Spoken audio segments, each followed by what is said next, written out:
vamos a proceder a una quiebra, a un procedimiento de quiebra ordenado de estas entidades. Los accionistas pierden, los valores subordinados pierden, los depositantes no. Nos quitaríamos de encima varios problemas de deuda, problemas de servicios públicos. No sé qué pasaría, porque a lo mejor esto puede ser factible. Claro que puede ser factible. Mira, iba a decir como los tíos famosos. Me alegra que me hagas esa pregunta. ¿Qué pasaría si dejamos caer a la banca? Alternativas. Fijaros, hay 4 posibles caminos de actuación ante una crisis bancaria como la que hemos vivido, ¿no? Hay 4 posibles caminos. Hay uno perfectamente positivo para el conjunto de los ciudadanos. Hay uno. Y hay 3, pues que evidentemente pues no lo son, ¿no? En diferente grado, ¿no? Lo que está claro es que el camino adoptado, o los caminos adoptados hasta el momento, no son casualidad ni fruto de una actuación, pues eso, pues vaya, nos hemos equivocado. Me he equivocado, no volverá a ocurrir. No. O sea, esto es claramente fruto de una intención muy concreta para salvar a unos en detrimento de otros. Entonces, ¿qué hubiera pasado si se hubieran hecho operaciones de saneamiento del sistema bancario, quedándonos quietos y que pase lo que pase? O sea, el Estado hubiera dicho que pase lo que pase, que yo no me quiero enterar, son entidades bancarias privadas. Cuidado, las cajas de ahorro eran y son, las que hay todavía, entidades bancarias privadas, cuidado. Otra cosa es que hubiera control político en las estructuras de poder de las cajas, pero las entidades bancarias eran privadas, como lo son las cooperativas de crédito, son de su gente, vamos, no son de todos, ¿vale? Pues, ¿qué hubiera pasado si el Estado se hubiera desentendido? Los Estados a nivel mundial, pues se hubiera producido una debacle absolutamente brutal. O sea, la gente hubiera perdido sus ahorros. Con esa excusa se ha actuado. Ahora, una vez que la primera pregunta, ¿actuamos o las dejamos caer? Mi posición personal, y ahora digo también la de mi posición personal es que hay que actuar. O sea, que no se puede dejar caer. ¿Por qué? Porque la caída perjudica proporcionalmente más a los que menos tienen. Pero es opinable. Puede haber gente que diga, no, oye, las dejamos caer y lo que eso provoca es una revolución directamente, o a continuación. Pero puede no provocarla, y puede provocar una depauperación todavía mayor de la clase trabajadora. Pero es opinable el decir, ¿me meto o no me meto? Nos metemos. Si nos metemos, que es lo que deciden los gobiernos de todos los países desarrollados, nos metemos. No necesariamente el meternos tiene que ser para darle hostias al débil, que es lo que hemos hecho. El chiste. ¿Me meto o no me meto? Y le dimos entre los 4, ¿no? Bueno, pues eso es lo que ha pasado. O sea, podríamos haber decidido, ya que nos metemos, actuar en beneficio de los débiles. ¿Cómo? Los acreedores. Hay acreedores y hay accionistas. Tú lo has descrito perfectamente. Accionistas. Oye, tienes la opción, hay una forma. ¿Quieres poner dinero? Pon más dinero, accionista. Si no quieres perder la totalidad de tu inversión, pon más dinero. Los accionistas privados no son muy dados a poner dinero en una circunstancia así en las entidades bancarias. Prefieren que lo pongan el conjunto de los ciudadanos. No sé si es un vicio o es algo, pero vamos, no lo ponen, ¿no? O sea, es que no lo ponen. Entonces el problema es que para salvaguardar los depósitos, los ahorros de la gente que no tiene por qué tener culpa de lo que ha pasado y no la tiene de hecho, se puede atacar las otras partidas de deuda. Pero hija mía, es que ahí estás hablando de palabras mayores. Es que es gente muy importante. Eso es la gente esta que se reúne en el Consejo de Competitividad, es pues las grandes entidades bancarias, que también son acreedoras de otras entidades bancarias, son los grandes fondos de inversión, grandes fondos de pensiones, y entonces a esos no les gusta tampoco perder. Les pasa como a los accionistas, en muchos casos se confunden las figuras y claro, lógicamente no están por actuar. Por eso, esa reordenación de los pasivos que supusiera una quita considerable a esas deudas, solo se puede hacer con intervención pública. Es la única manera. O sea, una entrada de las administraciones públicas, una nacionalización y una socialización, no de las pérdidas, sino de las ganancias generadas por las quitas que se realicen a los acreedores privados. ¿Se puede hacer eso? Por supuesto. Matemáticamente yo tengo aquí varios supuestos, ¿vale? Incluso sale que hubiera sido y sería todavía rentable para el conjunto de los ciudadanos. Claro, le costaría a otros, pero serían los menos. O sea, recibiríamos aplausos masivos. Si, imaginaros, un gobierno que tú has denominado con agallas, pues decidiera de verdad ponerse al frente de una medida que evidentemente supondría una expropiación de las entidades bancarias. Y decís, uy, es que eso suena muy fuerte, ¿no? Claro, pero es que estoy hablando de expropiación porque previamente hemos puesto el dinero. Es que lo hemos puesto en diferentes fórmulas. Sería convertirlo en capital y evidentemente dar la posibilidad a las personas que quieran, oye, que tú quieres seguir siendo accionista de este banco y quieres poner tu parte, ponla. En el momento actual, si se convirtieran en ayudas, las ayudas públicas que se han dado, se convirtieran en sus diferentes formatos, se convirtieran en capital de las entidades bancarias, el accionista mayoritario en todas las entidades, incluido el Banco Santander o el Banco Bilbao, sería el Estado. Ahora, si el Estado se hace el accionista mayoritario y actúa exactamente igual que está actuando en Bankia, pues para ese viaje pocas alforjas. Julián, ven. No, vente aquí.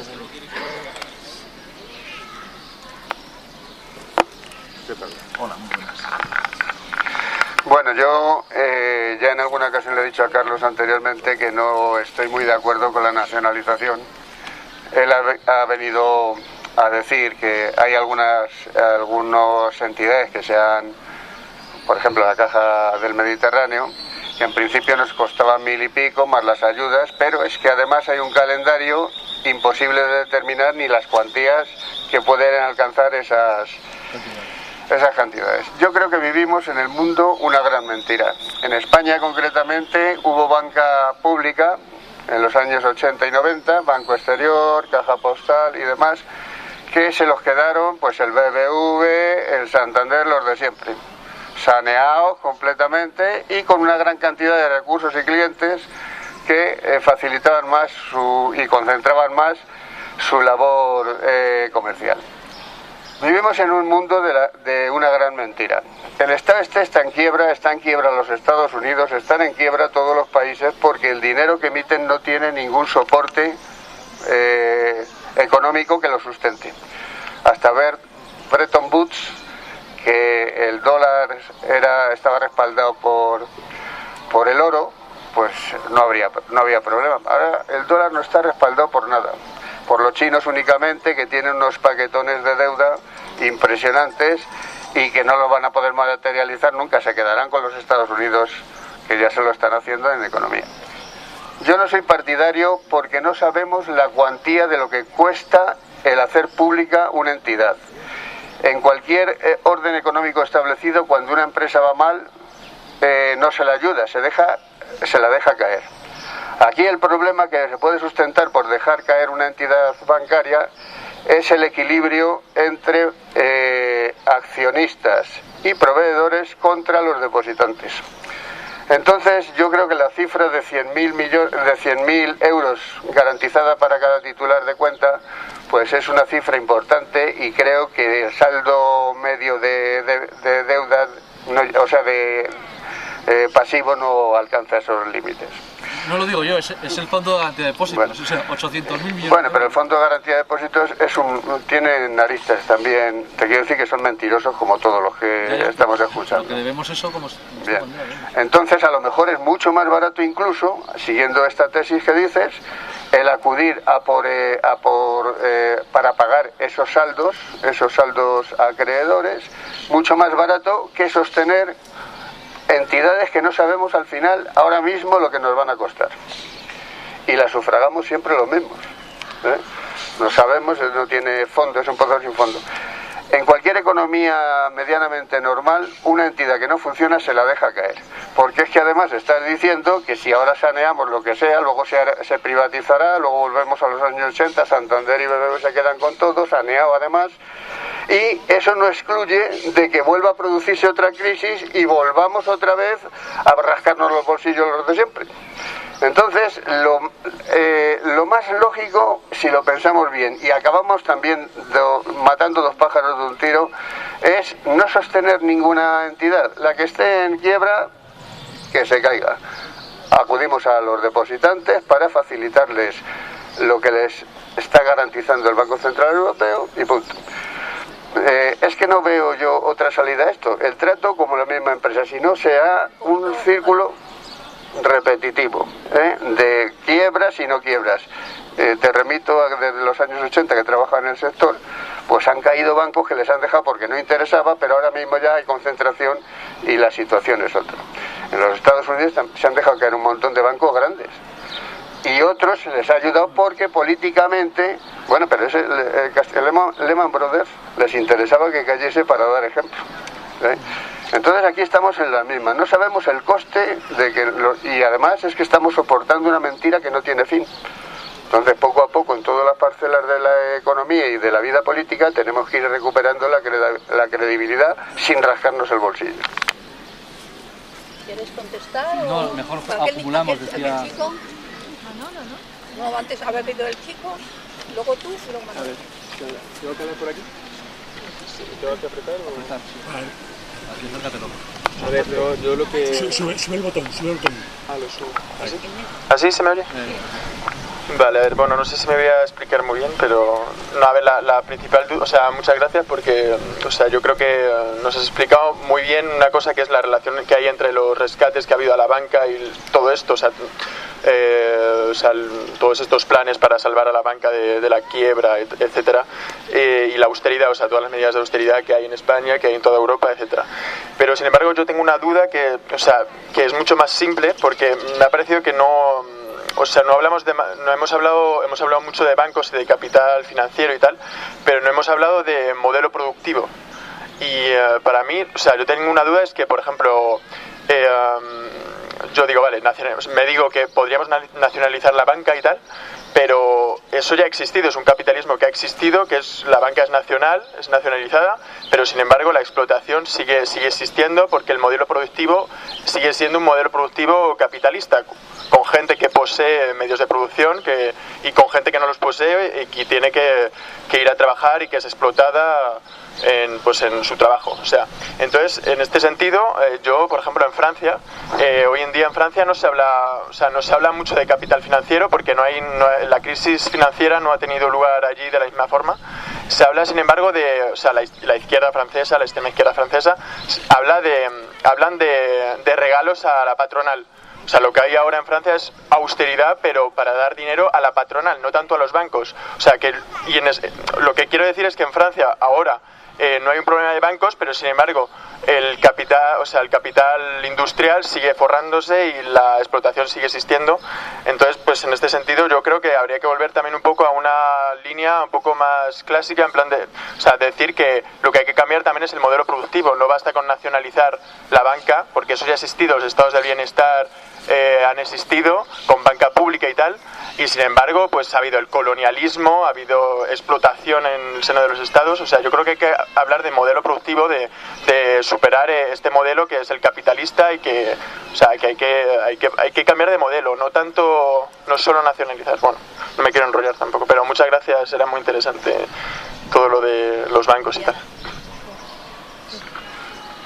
Sí, yo también un poco recogiendo lo que ha dicho el compañero, decir que, vamos a ver, nosotros en Economía Sol, pues hemos estado reflexionando con relación a estos temas, y lo que en muchos casos encontramos es que son las palabras las que nos confunden, porque claro, hablar de nacionalización, pues parece que estamos hablando de principios, ¿no? Los que estamos a favor de nacionalización o los que están a favor de privatización o los que están a favor, como si fuesen cuestiones antagónicas.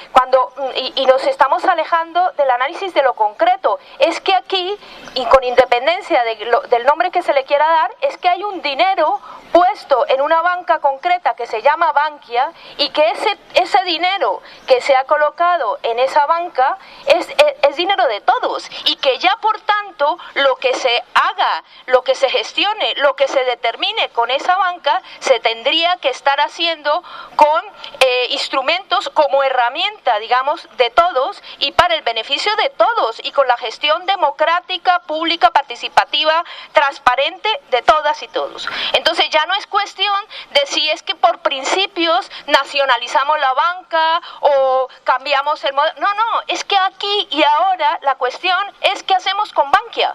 Bankia ahora mismo es nuestra. Entonces el 100% nuestra, incluso en el futuro es nuestra. Lo seguro, lo que estamos asegurando con relación a banca es décadas adelante, o sea, es nuestra durante décadas en el sentido de que vamos a responder por ella y a asegurar los depósitos de esa entidad durante décadas, todos los que estamos aquí y más. Entonces ya no es cuestión de si decidimos o no nacionalizarla, es que eso ya sobra, eso ya llámale como quieras. Ni siquiera podemos hablar de expropiación, porque ¿qué vamos a expropiar? ¿A nosotros mismos? Si ahora mismo la titularidad de todo lo que hay allí es nuestro, o sea, es nuestra. Entonces es simplemente tomar conciencia de lo que es. No de lo que quisiéramos hacer o que quisiéramos que sea, no, de lo que es.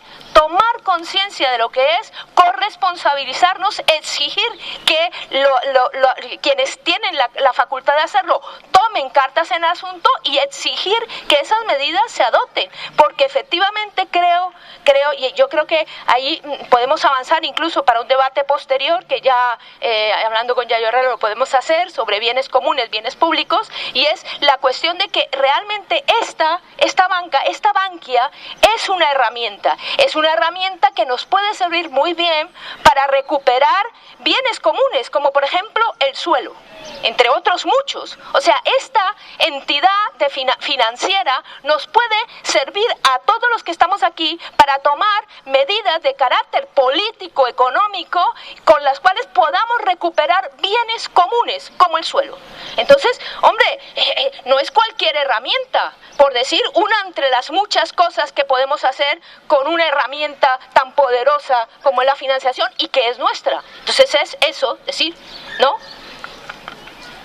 No, y luego si no yo. Cuando tú quieras continuar, al final.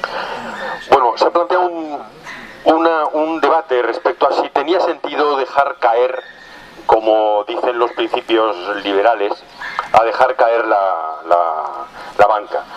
Bueno, yo creo que los ejemplos de que se deja caer una empresa, primero, no son tantos. Suelen ser cuando las empresas son pequeñas. Es decir, lo hemos visto con Pescanova, por ejemplo. Es decir, los acreedores de Pescanova bien están interesados en no perder todo su dinero, y ¿qué es lo que hacen? Quedarse con una parte. Pero curiosamente, con una parte después de una importante quita. Es decir, cuando nosotros hablamos, por ejemplo, del no debemos, no pagamos respecto queremos hacer una auditoría de la deuda, y la gente se escandaliza. ¿Cómo? ¿Cómo es que no vamos a pagar la deuda? Pues esto es lo que hacen normalmente las grandes empresas que están precisamente endeudadas con los bancos, y los bancos no quieren dejarlas caer para no perderlo todo, sino que bien que se apañan en hacer una quita. Bien, pues esa quita es la que nosotros también pedimos. Pero ¿por qué no podemos dejar caer a la banca? Pues por lo mismo que no podemos dejar caer al canal de Isabel II y al día siguiente encontrarnos sin agua.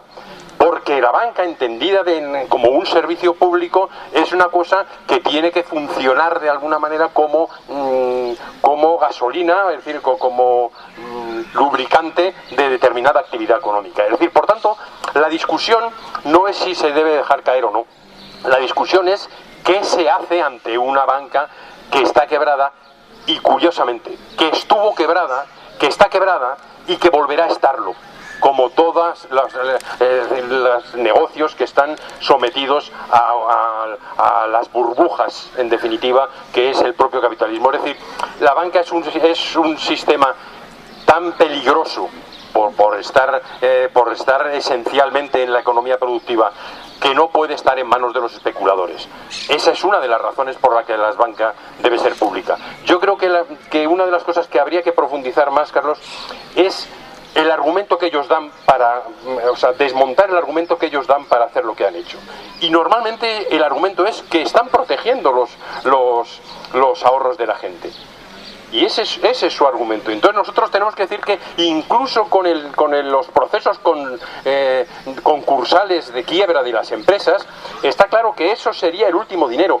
¿Qué es lo que ocurre? ¿Qué sería uno de los primeros dineros?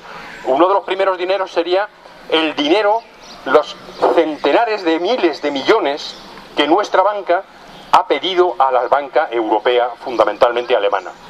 Por eso ellos, cuando salvan a España, no salvan a un Estado que tiene problemas con su deuda pública, dan un dinero en la medida en que ese dinero se dedique a la banca. ¿Por qué? Porque de esa manera garantizan que la banca les da a ellos y les devuelve los préstamos que le han concedido. Y eso me parece que es una razón muy importante para decir de qué manera ha actuado también y sigue actuando, porque una de las cosas que has dicho, y termino, es que ahora nos quieren dar un dinero para que ese dinero vaya, pero no a atender, curiosamente, a los préstamos hipotecarios. Pero ¿quién es la banca que está pringada con los préstamos hipotecarios? La del sur de Europa. Es decir, curiosamente ese dinero va a ir también en beneficio de la gran banca europea, que son quien tiene poder en el Banco Europeo, y ha concentrado también ese aspecto de la medida que has criticado anteriormente. Me parece muy sugestivo. Y otra cosa, ¿por qué nosotros tenemos que tener interés en hacer pública la banca y no preocuparnos de que nos va a costar después dinero? Porque aunque no lo hagamos, como ha explicado Carlos, también nos va a costar después dinero.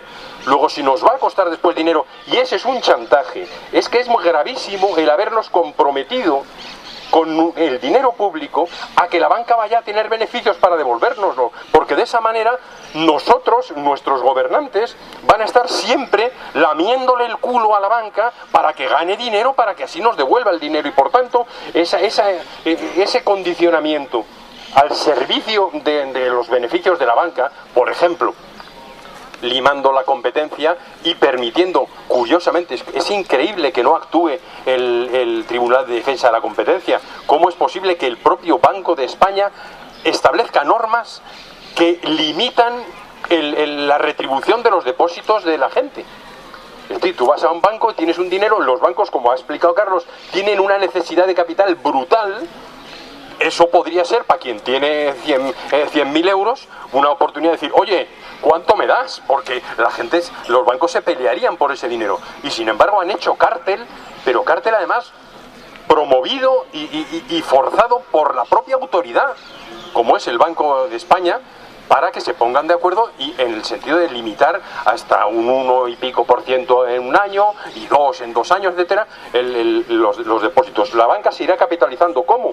Aumentando poco a poco los costes de los servicios, el diferencial que aquí se ha explicado del dinero que reciben y el dinero que prestan, y cuestiones de este tipo. Es decir, poco a poco nos están sangrando sin que la gente se entere, o se entera poco. Deja si termino yo y ya... Sí, un momento. Vamos a ver, la historia se repite. Estamos otra vez, como hemos comentado nosotros en la plataforma, como hace 3 años antes de que se vendiera Bankia. Tengo aquí un papelito que lo terminamos de redactar en la Asamblea de Hortaleza, y donde decíamos por qué no se debe vender Caja Madrid, Bankia, en aquella época, que luego tuvimos una acción en todo Madrid por las asambleas del 15M. Y es que ahora lo que queremos es que iniciar esa campaña contra la privatización de Bankia, igual que colaboraron las asambleas del 15M, que podamos tener ese apoyo para cuando empecemos la campaña. Y en concreto, a ver si podemos, ahí estamos en ello, pensándolo, si pudiéramos hacer una consulta pública. Bueno, pues simplemente quiero comentaros una anécdota. Esta compañera de Hortaleza, que se llama Concha, me dijo: gracias, Aurora, porque no he metido el dinero en las acciones de Bankia. ¿Te acuerdas? Es verdad, gracias a ti. No, bueno, pues simplemente que ya sabíamos, habíamos iniciado ya la plataforma, ya sabíamos que no se podía privatizar Bankia. Y nada más. Entonces vamos a dejarle a Carlos que nos cuente pues lo que quiera. Bueno, simplemente intentar contestar o aclarar algunos de los aspectos de los que se ha hecho mención. No, espérate. Bueno, es que yo todavía no te he contestado, entonces... Bueno, yo como digáis. Yo... ¿Quién quiera? ¿Quién quería hablar? No, déjalo. Es que bueno, lo que después no, tú termines lo que... Bueno, simplemente el tema, pues el tema que ha comentado el compañero del dejarlas caer, yo lo que comento es que el planteamiento en cuanto al salvamento de los depósitos, o sea, ¿cuánto cuesta dejar caer las entidades? Sí se sabe. O sea, sí se sabe. Sabemos el quebranto que supone y hay una realidad absolutamente incuestionable, y es que las entidades bancarias son insolventes desde el segundo uno, por una sencilla razón, porque no están suficientemente capitalizadas y porque cogen el dinero prestado a un plazo corto, como media. La mayor parte de los depósitos pueden ser retirados de un día para otro. Vosotros vais al banco y los podéis retirar. Y sin embargo, las entidades bancarias prestan el dinero a muy largo plazo, como media, incluso a 40 años. No es la media, evidentemente, pero prestan a más plazo y más dinero, además, en efecto, del que puede ser retiradas las deudas que tienen. Eso es insolvencia por naturaleza. Vosotros pensáis en cualquier otro tipo de empresa y no podría sostenerse de esa manera, cuando al día siguiente le pueden retirar la mitad de los depósitos que tiene y sin embargo los préstamos los irá cobrando durante los próximos 15 años. Lógicamente eso es insolvencia. ¿Por qué las entidades bancarias no se capitalizan más? ¿Por qué no tienen más dinero de sus accionistas? Porque entonces no son rentables. Llevadlo a una inversión privada de una cafetería. Alguien va a poner una cafetería y tiene que invertir 100.000 euros y espera obtener 10.000 euros de beneficio, el 10%. Si pone los 100.000 euros será el 10% de beneficio. Pero imaginaros que la persona que va a hacer la inversión dice: oye, yo me he levantado banquero, por lo tanto prefiero, en vez de poner 100.000 para la inversión, pedir prestado 95.000 y 5.000 ponerlos como capital propio. ¿Cuál es el rendimiento que le da a esa persona la inversión de la cafetería, suponiendo que gane los 10.000 euros que buscaba? El 200%. Del 10% de beneficio pasamos al 200%. ¿Pero qué pasa? Que ponemos un riesgo enorme, porque si tú tienes los 100.000, los metes en la cafetería y no ganas los 10.000, sino que pierdes y te comes tu dinero, son tus ahorros los que te comes. Pero si tú has optado por levantarte banquero y poner solo 5.000 y pedir prestados 95.000 y no van bien las cosas, hay un problema con el que te ha prestado el dinero. Eso es lo que hacen los bancos. Funcionan así porque hemos aceptado socialmente de que eso es posible. Y el dejarlas caer a las entidades conlleva un montón de problemas. Pero yo no digo que no las dejemos caer. Imaginaros que el debate social hubiera tenido lugar de la manera transparente que a mí me gustaría que funcionara democráticamente esta sociedad, y hubiéramos decidido entre todos: oye, que las dejamos caer. Que las dejamos caer. Digo, claramente los ahorradores tendrían un gravísimo problema. Ahora, yo lo que diría entonces sería: oye, por lo menos establezcamos la posibilidad de que eso no vuelva a ocurrir. Y para que no vuelva a ocurrir, ¿qué creéis que podríamos hacer? Porque claro, al día siguiente la gente lo que no haría sería ir a un sitio que pusiera banco o caja o cooperativa de crédito y dejaría el dinero como lo dejamos ahora, porque descubriría que, oye, que no está seguro. O imaginaros que decimos: no, las dejamos caer y solo protegemos los depósitos. Si solo protegemos los depósitos, son 800.000 millones de euros de factura. Eso es la quiebra inmediata del Estado en España. Cuidado. Y en Francia, que la banca de Francia tiene el mismo problema, cuidado. La alemana exactamente la misma dificultad. O sea, todo el sector público quedaría quebrado y tendríamos que volver a levantar el sistema. Con lo cual, nacionalizando o dejando caer las entidades y asumiendo los depósitos, estaríamos en el mismo punto de salida. Y el punto de salida sería: ¿cómo gestionamos a partir de ahora los ahorros de la sociedad? ¿Y cómo actuamos en el mecanismo que se establezca para drenar el ahorro hacia la inversión? Estaríamos en el mismo debate. Yo estoy dispuesto a tenerlo, no tengo ningún problema. Los que no están dispuestos a tenerlo de manera habitual son los que les supone un rejonazo fuerte en su patrimonio Y es normal. O sea, los grandes fondos de inversión se llevarían un gran golpe en una caída así. Ahora, más daño le haría al que pierda los 5.000 o 6.000 euros que tiene en la cuenta. Hablo de 5.000 o 6.000, no 100.000, ¿eh? Entonces, ese lado del debate, pues bueno, pues es un debate que puede ser mucho más amplio del rato que podamos estar aquí y no tiene fin. Lo malo es no tener el debate. Y en el Estado español y en el conjunto de la Unión Europea no ha habido debate. Nos han impuesto una salida que beneficiaba a unas élites en detrimento del conjunto de los ciudadanos. Lo que ha dicho el compañero, que no sé ahora mismo dónde está, en cuanto al sistema, al problema del sistema capitalista, pues evidentemente es que es así. O sea, lógicamente hemos hablado del ámbito financiero. El ámbito financiero es una parte de la historia.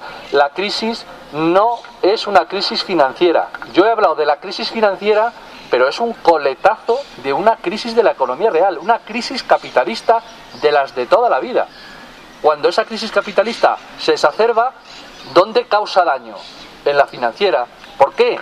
Porque, entre otras cosas, las medidas realizadas anteriormente, durante toda la década anterior a la explosión de Lehman Brothers, es multiplicar el crédito para intentar solventar y apagar el fuego de que la economía capitalista no crecía bien, no crecía de manera sana, solo ha crecido con deuda, con más deuda y con más deuda.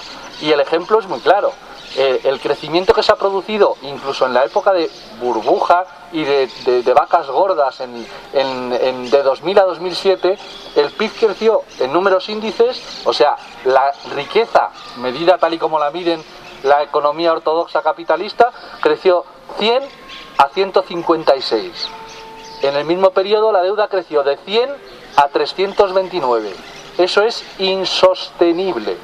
Y claro, cuando explota, a lo que se lleva por delante es a los bancos. Sin embargo, casualmente las entidades bancarias no han quebrado. O sea, están en quiebra, pero no han quebrado. Ninguna ha caído, ni siquiera las que han tenido que ser intervenidas. O sea, cuando digo quebrado o caído, me refiero a lo que pasa cuando una empresa de otro tipo entra en quiebra. Es que cierra las puertas, sus deudores se quedan a verlas venir y sus acreedores igual, ¿no? Esa situación no se ha producido con las entidades bancarias. Se ha sostenido con red esa situación. Por supuesto, si no se arregla, si solo se arregla el sistema financiero y no se va al otro lado del campo, completamente de acuerdo, que seguiremos teniendo un problema muy serio, que es el de, a ver, esto funciona de la manera que si no se crece, porque no se plantea otro tipo de modelo, algunos sí lo plantean o planteamos, pero el sistema es o crecimiento o caos. No tenemos crecimiento, tendremos caos. Y luego en el tema que había otra pregunta o había otro tema, ya no me acuerdo. Bueno, lo que has dicho tú, Liliana, es que, bueno, pues, de acuerdo completamente, que es un debate mucho más profundo como para dirimirlo ahora. Entonces, pero está claro que es que lo hemos puesto, con lo cual el planteamiento debiera ser a ver cómo lo gestionamos de manera más democrática y más participativa. Y en eso todavía falta mucho, porque ha habido enormes problemas en la cuestión de cómo se han gestionado las cajas de ahorro. O sea, desde el punto de vista teórico, los órganos de participación existían. Sin embargo, no han funcionado. Y claro, hay gente que puede, y de hecho se utiliza desde el punto de vista de la postura oficial ortodoxa para decir, oye, si ahí estaban los partidos políticos, ahí estaban los sindicatos, ahí estaban los impositores y no controlaron, no hicieron, Claro, es que eso, yo pongo algunas veces un ejemplo que podría servir. Es como si en un hospital público, de titularidad pública y de funcionamiento público, un cirujano pues entra en los quirófanos con las manos llenas de barro. Y la decisión de la Consejería de Salud es decir, cerramos el hospital. No, perdone usted, coja al individuo que ha entrado con las manos manchadas de barro y métanlo en la trena si es necesario. Apliquen los controles de actuación que sancionen las actuaciones perversas. Pero no cierren el hospital público o no lo privaticen por ese motivo. Y de alguna manera el planteamiento del sistema de cajas ha sido a ver cómo conseguimos echarle, y eso lo han conseguido el sistema bancario tradicional, cómo le echamos el diente a la mitad del sector financiero que no controlamos y que no es de nadie. Eso es una cosa que era una aberración para ellos y lo han conseguido. El problema es que tenemos ahora un sistema bancario que es un poquito más reducido, porque claro, algo se ha reducido esa hipertrofia de la que os hablaba antes, y sin embargo hay más oligopolio, o sea, está controlado por menos manos y con entidades más grandes. Si ya antes no se ha dejado caer entidades porque ni siquiera las pequeñas se podía permitir la caída, ni siquiera el Banco de Valencia se lo dejó caer, pero no se lo dejó caer no por capricho, era porque teníamos avalado no solamente las ayudas públicas que le habíamos dado al Banco de Valencia, teníamos avalado el triple de esa cantidad. Y entonces nos hubiera caído encima, pues no 4.000 millones, sino 20.000. Y para que no nos cayeran 20.000, lo rescatamos. Lo rescatamos y se lo regalamos a la Caixa. Daros cuenta que todo ese tipo de actuaciones tienen unas consecuencias perversas relacionadas con... Es que en sanidad y educación ha habido recortes globales por 15.000 millones de euros. Y yo todas las cifras que os doy son superiores a esa, unitariamente. Y las sumas, y claro, evidentemente disparatadas. Y los 15.000 millones de recortes en sanidad y educación han merecido el que la sociedad entera se indigne. Y sin embargo, los 40.000 millones de créditos fiscales, pues la gente ni se ha enterado. Entonces, el proceso pasa por la concienciación y por pensar que porque no funcionaran determinados órganos en el pasado, pues lo que habrá que hacer es pensar órganos más participativos, socialmente mejores, como buenamente se quiera. No eliminar la participación. Si alguien ha destrozado la confianza que se les pudiera haber concedido cuando se les eligió para determinados puestos, pues lo que habrá que hacer es ir contra esas personas, no contra el conjunto de la participación ciudadana. Claro. Un momentito, él quería decir una pequeña cosa o terminamos ya. David, ¿quieres terminar? Yo no doy palabras, Venga, David, di lo que nos tengas que decir, en plan rapidito y nos vamos ya porque son... ¿Se quiere hablar? Pues déjale hablar, No, es que David es previo que... Venga, David, habla tú. David. A ver. Yo lo que digo es que si son 8... Que no tengo costumbre de hablar, me da miedo el público. Delante la rejilla. Yo lo que digo es que si el dinero para asegurar a los accionistas, a los depositantes, son 800.000 euros, 800.000 millones de euros, ¿y por qué no dejamos quebrar a los bancos y empezamos a hacer un modelo alternativo en el que no esté basado en la deuda, en el que no esté basado en el crédito y en el que directamente el Estado preste un dinero que caduque? Esto evitaría que el dinero se acumulara en cada vez menos manos y que hiciera que la especulación de estas menos manos implicara el crecimiento, la necesidad de crecimiento para toda la población, y eso aplicaría directamente con lo que es la economía real. Porque si directamente el Estado, recuperando la soberanía monetaria, empieza a crear su propio dinero y es un dinero que no se puede acumular porque con el tiempo pierde su valor, esto redistribuiría una y otra vez al conjunto de la sociedad, haciendo que exista la misma cantidad de dinero circulando a una velocidad constante, con lo cual habría un equilibrio entre lo que es la oferta y la demanda.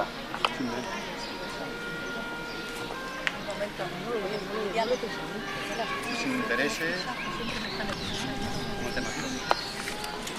Bueno, yo solamente voy a hacer dos matizaciones. Una a la compañera, evidentemente no estoy tonto, si ya se ha rescatado Bankia, no la vamos a regalar. Estoy hablando de lo que está por venir y lo que puede venir, porque estamos en un modelo de gestión cíclico. Es decir, si nos reuniésemos dentro de 20 años, veremos que tenemos el mismo problema porque no hemos sido capaces de arreglarlo.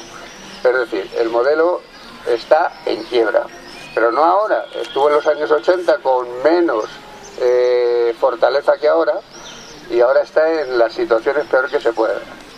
Entonces, yo me gustaría que echásemos números, porque efectivamente Carlos ha dicho que los depósitos sí están valorados 800.000 millones. No sabemos la otra parte, el crecimiento que puede tener, porque todos son promesas de futuro de el que se queda con una entidad, acogerla y luego ir aportando ayudas. En cualquier caso, lo que se trata es de establecer un modelo futuro, no del que estamos ahora, que garantice la seriedad, la honestidad, la transparencia, y la banca es un servicio público, tiene un trasfondo de servicio público. Entonces, han fallado muchas cosas, ha fallado hasta el Banco de España, que las inspecciones de sus técnicos o los controles no se han llevado a efecto. O sí se han llevado, pero se ha tapado, que puede ser la segunda parte. Entonces, ahora mismo estamos tratando de solventar esta situación. A mí me parece que es lo lógico, pero tenemos que solventar esta y que no se repita más en el futuro. Pero es que no estamos dando ningún parámetro para que en el futuro no se vuelva a repetir. Y aquí el futuro en la banca es cada 20 años, porque con todos los argumentos que ha dado Carlos o Manolo, es lo mismo. Es decir, llega un momento en que el efecto de apalancamiento, a medida que van pasando los años, es mucho mayor, y es decir, entre el crecimiento real de la economía y el crecimiento financiero se dispara todo y ya se ha generado otra burbuja y otra crisis. No, simplemente que ese planteamiento, el plantear que una nacionalización con otra mirada, diferente absolutamente a la que se ha realizado, con las nacionalizaciones que se han realizado, con otra mirada no soluciona los problemas, es demasiado aventurado. Y simplemente te digo una cosa, yo he hablado de que una nacionalización que no entre en la hipertrofia del sector financiero precisamente para reducirla, no vale para nada. O sea, no vale para nada, aunque al menos convertiría en de todos lo que hemos pagado entre todos, que no es poco. Pero para evitar futuros estallidos en el mismo sentido, es absolutamente fundamental el planteamiento de un control real de esos movimientos financieros que son los que realmente han provocado la situación. Entonces, yo no he hablado solo de nacionalización o solo de evitar la privatización. Lo que pasa es que también entender que bueno, pues son temas conectados unos con otros y que inevitablemente pues tendremos que ir abordando por fases, ¿no? Y hay algunos que son perfectamente asequibles en el momento actual, porque partidos políticos que han defendido siempre la no intervención en la economía se han manchado las manos de barro en todos los países, y ahora, en ese sentido, tenemos oportunidad de decir, oye, vosotros que hablabais de la no intervención, ¿de verdad no intervenimos? ¿De verdad dejamos caer esto? Porque si lo dejamos caer, lo que digo es que yo en ese escenario tampoco me situaría incómodo, en absoluto. Caída total del sistema, pero habría que volver a construir un sistema. Estaríamos en la misma situación en la que nacionalicemos y planteemos otra forma de hacer las cosas. Porque si el planteamiento es una reducción de deuda, imaginaros que hacemos una quita de deuda brutal a las entidades bancarias del 90%, y los mecanismos siguen siendo los mismos, pues dentro de un tiempo volveremos a tener una situación idéntica. O sea que estamos hablando de actuar sobre la propiedad y sobre la forma en la que se actúa en el mercado financiero. Y eso es perfectamente posible. Depende únicamente de la voluntad política. Lo que ocurre es que los que están en posesión ahora mismo del poder, pues no tienen esa voluntad política y no se la podemos pedir, porque están interesados en que la cosa funcione así. Por lo tanto, pues ya sabemos lo que tenemos que hacer.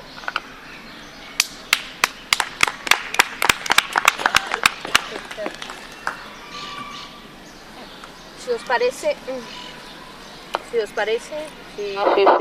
os parece, vamos a cerrar el turno de palabras. Le damos la palabra al compañero. No sé si alguien más va a pedir la palabra. ¿Alguien más quiere intervenir antes de que nos vayamos? No, pero ¿puedes decir dónde se pueden ver? Sí, pues sí, se pueden ver en tomalaplaza.net y concretamente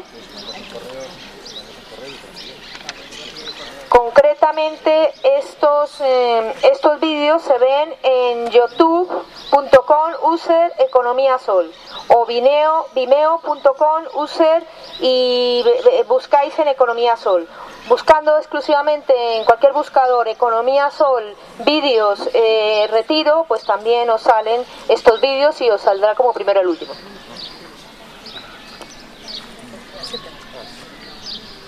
Sí, bueno, ¿le doy? Sí. Bueno, en principio a mí me ha fascinado pasearme por el Retiro y encontrarme aquí una discusión sobre economía popular. Entonces, bueno, entonces me ha apetecido comentar lo que pienso.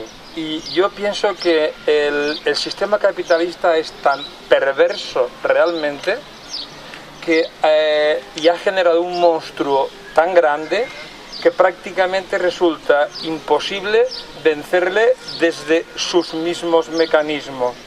Luego entonces lo que es decir, cuando yo descifré qué era eso de la bolsa, empecé a alucinar, porque dije, joder, qué bien, ahora resulta que un emprendedor crea una panadería o lo que se le ocurra y de repente necesita meter más maquinaria y necesita dar trabajo a más gente, y entonces va a un mercado donde la gente proyecta, le ayuda aportando un importe para que ese hombre crezca y tal. Y yo dije, qué fascinación. Luego ya descubrí que todo eso era mentira, que el propio sistema había generado su mecanismo para especular únicamente y para hacer un desastre, para quedarse con todo el dinero.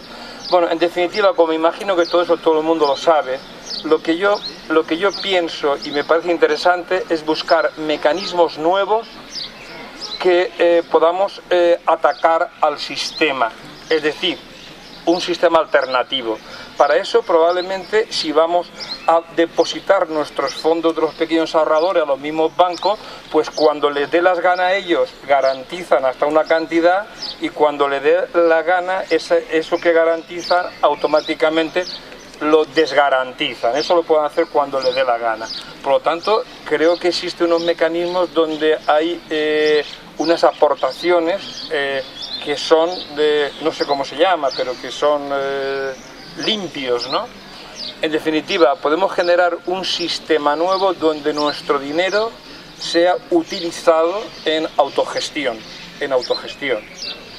Buscar los mecanismos, tanto eso como todos los parados, coger esa fuerza que está muerta y poder utilizarla autogestionariamente. Es decir, salirse poco a poco del sistema, ir saliéndose del sistema, para que es tan fuerte el que han creado ellos, tienen tanto poder, que será difícil enfrentarnos con ellos desde sus mismas armas.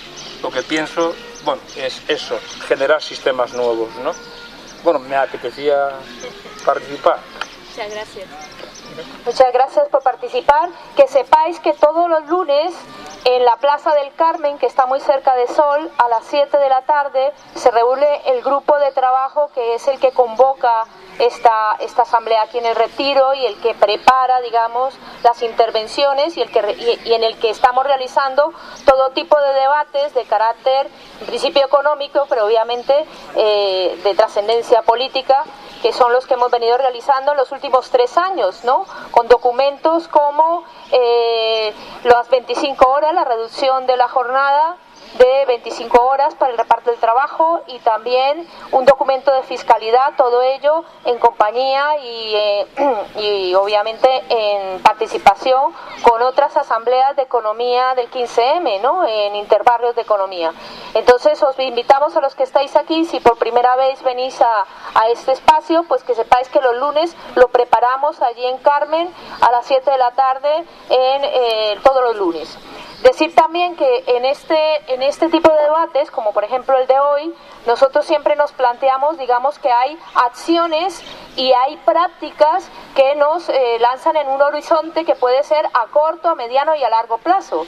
O sea, nosotros entendemos que nuestra actuación va tanto en el cortísimo plazo, en el aquí y el ahora, como al medio y a largo plazo, y que las prácticas, nuestras prácticas asamblearias, obviamente están planteadas para un horizonte aquí, a medio y a largo plazo. Es justamente esta práctica asamblearia y de participación la que nosotros estamos fomentando a través de este tipo de asambleas. Y también decir que por eso una acción concreta como es el tomar conciencia y corresponsabilizarnos en la gestión de una banca concreta, que es la Bankia, que ya, como decía el compañero, y que hemos puesto ahí el dinero, pues es una acción concreta para aquí y ahora, lo cual no quiere decir que no defendamos en un determinado momento a muy largo plazo que obviamente las finanzas, el acopio de recursos que son comunes tengan que ser gestionados y tengan que servir de herramientas para eso que también hablamos, que son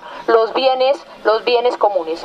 Entonces, la recuperación de bienes comunes. Entonces, decir que la próxima charla la colgaremos en el Facebook de Economía Sol. Mirad ahí en Economía Sol Facebook, simplemente con que pongáis eso ya os sale el Facebook, y si no, también en tomalaplaza.net vendrá el calendario de este tipo de charlas. Creemos que la próxima pues va a ser el el 22 de este mes y va a tratar sobre el Tratado de Libre Comercio. Ya sabéis todo lo que significa, lo que está significando para todos nosotras y por desgracia no se sabe suficientemente todos los efectos que esto tendrá y vamos a hacer una charla sobre eso. Y de igual manera estamos proyectando otra serie de charlas en donde hablaremos también sobre estos bienes públicos, bienes comunes y todo el debate que estamos teniendo al interior de nuestras asambleas y concretamente en interbarrios de Economía Sol. Así que os invitamos los lunes y aquí mismo los domingos que veáis que los lunes a las 7 y los domingos a las 12, pero previa mirada, previa convocatoria en el calendario nuestro, que lo encontraréis también en nuestra página web. Antes lo hacíamos todos los domingos, pero viendo que nos costaba mucho trabajo digamos organizarlo, pues lo hemos ralentizado un poco, pero estamos haciéndolo prácticamente 2 domingos al mes. Así que os seguimos invitando para que asistáis. Gracias por venir.